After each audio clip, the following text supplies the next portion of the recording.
Hello everyone. Our today's topic is about the thyroid gland. Thyroid gland is present in the neck. As we all know that there are six brachial arcs from which the various structures of the neck develops. So the thyroid gland, it develops from the first brachial arc. As we all know about the embryology of the tongue, that the tongue develops from the one-third part develops from the tubercular impar. So from this is the tubercular part, is the first part of the first brachial arc, and from this one develops the posterior part of the tongue, and from these two swellings develops the interior two-third of the tongue. So from this tuberculum part, there is a diverticulum develops which goes downwards in the neck area, and later on this divides or bifurcates into two and develops the thyroid gland. So this is the embryology of the thyroid gland, and this the upper part from where the diverticulum has developed, it is present on the tongue in the form of cecum. If we have seen the structure of the tongue, there is the pit which is known as the cecum. So this is the remnant part from which goes downwards and develops in the form of the thyroid gland. So in the thyroid gland, this part is known as the levator glandulae thyroidea. This part sometimes attached to the hyoid bone, and this is known as the levator glandulae thyroidea. Levator glandulae thyroidea.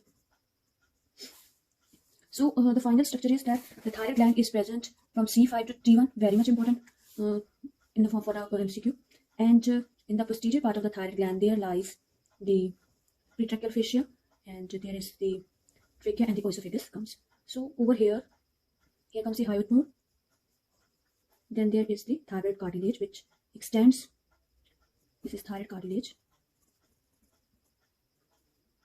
which extends from C4 to C7 or T1. These are the two lobes of the thyroid gland. This is called the third lobe. Sometimes it is present. This is called the third lobe or the pyramidal lobe.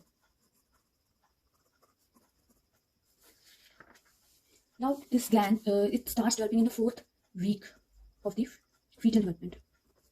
Fourth week of the fetal development. I think this is the first gland in the body to develop, also thyroid gland, if I'm not wrong. And its weight is about 25 grams. It is the dimensions are 5 into 2.5 into 2.5 centimeter. And this isthmus, this is called the isthmus, which connects the tooth. Its size is 1.2 to 1.2 centimeter. And this the gland size of the gland increases during the pregnancy and during menstruation also. And this thyroid gland has the two capsules, true capsules and false capsules.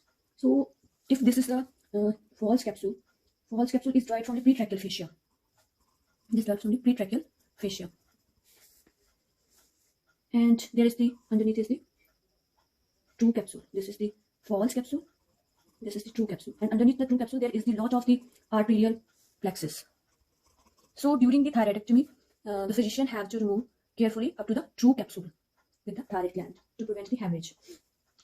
Now next come some of the points or relation of the thyroid gland with the various structures. As we know that the thyroid gland is supplied by the superior thyroid artery and the inferior thyroid artery. So the superior thyroid artery is the first branch of the external carotid artery. As we know that there is the external carotid artery. There is the common carotid artery which divides into the external carotid artery and internal carotid artery. Internal carotid artery goes into the brain, and the external carotid artery gives branches in the neck. So the first branch is the superior thyroid artery. And the superior thyroid artery having a relationship with the superior laryngeal nerve. It goes with the superior laryngeal nerve, and this nerve is very important. During the thyroidectomy, the physician has to ligate the thyroid artery so that it takes away the laryngeal nerve away from the thyroid gland, and there is no excision of the laryngeal nerve, or the protection of the laryngeal nerves occur.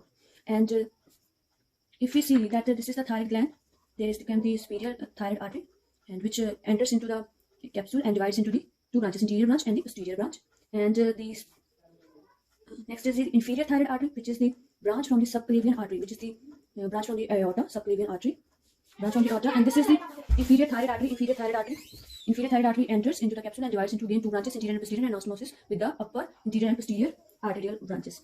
And over here it has the relationship with the recurrent laryngeal nerve. This is very, very important. Recurrent laryngeal nerve. Recurrent laryngeal nerve, it goes down and arc over the aorta and goes back upward and enter into the capsule and supplies the lower part of the thyroid gland. So this is the recurrent laryngeal nerve. This is very important.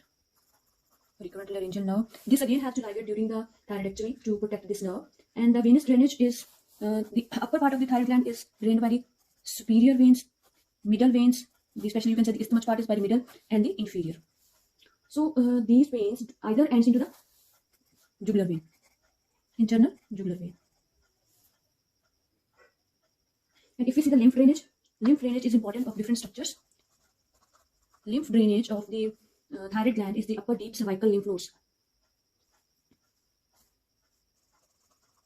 Upper deep cervical nodes or the prelaryngeal nerves. This is important. So prelaryngeal nodes, actually. Upper deep cervical lymph nodes, prelaryngeal, and the lower deep cervical nodes. Means the thyroid glands mainly drains into the deep cervical nodes, either it is upper or the lower. So about the other parts, if we talk about it has relationships. It has a lateral surface and thyroid gland. If this is the lobe, it has the lateral surface. It has the posterior surface and posterior surface, lateral surface, medial surface. And borders are two borders. One is the interior border and other is the posterior border. So isthmus is having the interior surface and the posterior surface, and the superior border and the inferior border, or the upper border you can say, or the lower border. So this was a little bit about the thyroid gland. It looks like easy. And as you all know that this is the endocrine gland and controls our metabolism and the psychic growth, etc. As we have already studied about the thyroid gland, if this thyroglossal cyst which develops from the tuberculum part downwards, and later this one disintegrates, and if it remains the same, it forms the thyroglossal cyst. Thyroglossal cyst develops. And one of the other important points is that the inferior, on the left side, the inferior recurrent laryngeal nerve, it supplies all the muscles. Recurrent laryngeal nerve supplies all the muscles of the larynx except cricothyroid, and this is very, very important. It's except cricothyroid. And there is the, you can see ligament of Berry, like in case of the false capsule, which is around the thyroid gland, it develops sidewise and forms the ligament of the Berry. So due to this ligament, the thyroid gland moves up and down during the swallowing. And now we will see a little bit about that. Enlargement of the thyroid gland is called the goiter. And there is, if you see the internal structure of the section, yes, one more point is that there are the follicles which changes into the columnar cells when needed, and this part is called the colloid, which is having iodine inside it, containing iodine, and this looks pink in staining. And the cells develops microglia to absorb the colloid inside too. This is colloid, and these are the cells, and these are the microglia of the cell, which absorb the colloid inside and transfer it into the T4 or later on to T3 in the presence of the iodine. So these are the follicles inside the thyroid gland, and there are the parafollicular cells which comes from the mesoderm. These are called the C cells. Some of the mesoderm part in the neck area embedded into during the development into the thyroid gland, which develops into the C cells, which gives the calcitonin and which takes the calcium to the bones. Hypothyroidism, we all know about that.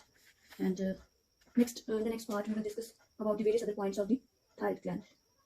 Thank you so much.